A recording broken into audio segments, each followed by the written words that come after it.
So the truth is, I'm going to talk to you about something completely banal. Like, probably if any poet ever thought of writing a song about something or a poem about anything, they'd probably want to write something about their grandparents, right? Like, who here ever thought, wow, my grandparents is amazing? Just raise your hand. And like, our grandparents are amazing, but my grandfather's 91 years old.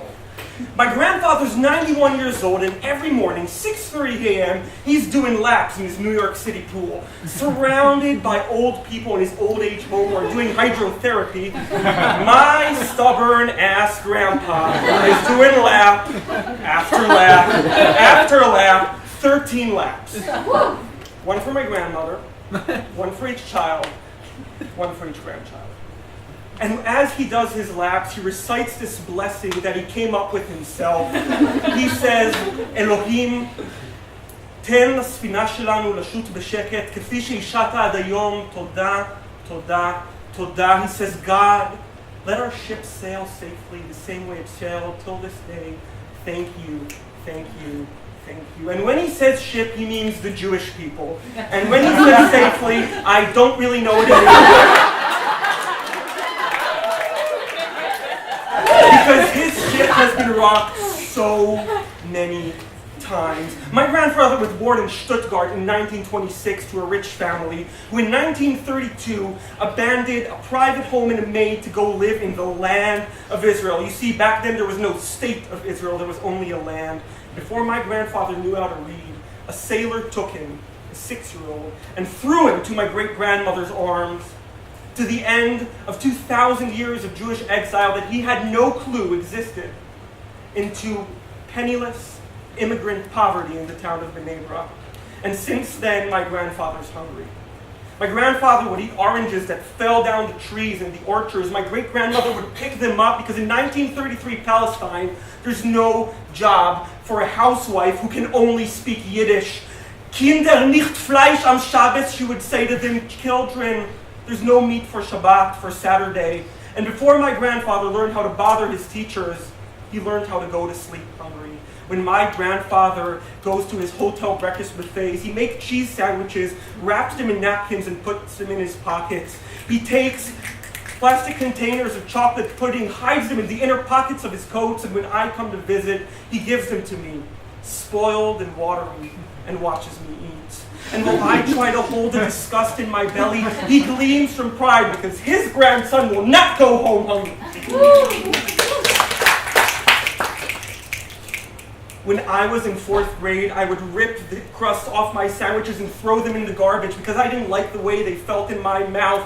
And my grandfather swims 13 laps, one for my grandmother, one for each child, one for each grandchild, reciting the blessing about his ship. My grandfather tells me stories.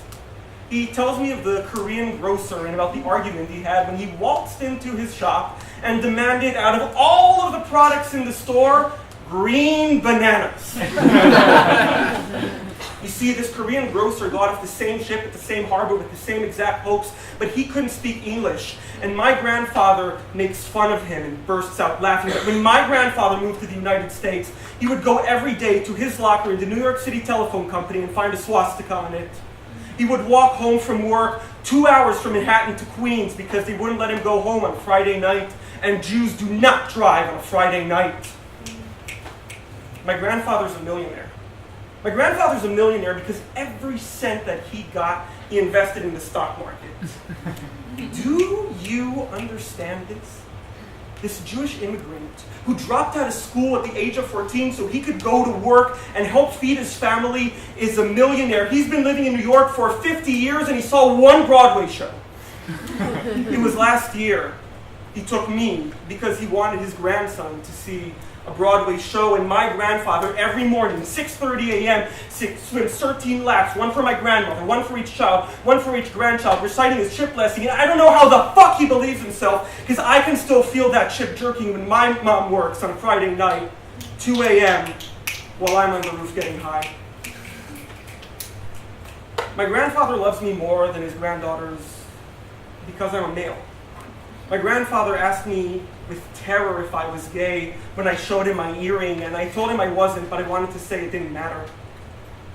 My grandfather's a man, like Walter White, My grandfather knows that what a man does is provide for his family no matter what. And he ate chicken throat soup for 40 years, for 20 years, because my grandparents didn't have money, but he sent 3 daughters to Ivy League schools. He has 3 daughters with master's degrees, and his most proud moment is when I read Jewish scripture. My grandfather goes to temple every week with his suit and thanks God for not making him a Gentile. That's someone who isn't Jewish. And I know that every form of racism that he can think of is something that he subscribes to. Blacks, stupid thieves. Arabs, murderers. The entire world, just a bunch of anti-Semites. But when my grandfather was working in the swastika and telephone company of New York City, he came to work an hour late because he took the blind woman from the subway home, carrying her groceries to her door, and he didn't care she was black. About a month ago, my mom called me. My grandfather has liver problems, and apparently he was hospitalized again. You see, the issue with liver problems is that they give you medicine that dilutes your blood, but the issue with diluting your blood is that it makes your heart dysfunction. And between his impaired liver and his impaired heart, my grandfather has somewhere between 1 and 3 years to live. And I want to say that I'll go do laps when I'm older, 1 for my wife, 1 for each child, 1 for each grandchild, but I won't. I want to say that I'll repeat his blessing and carry the legacy of the fallaciously safe ship, but I won't. I imagine his face and write eulogies in my head.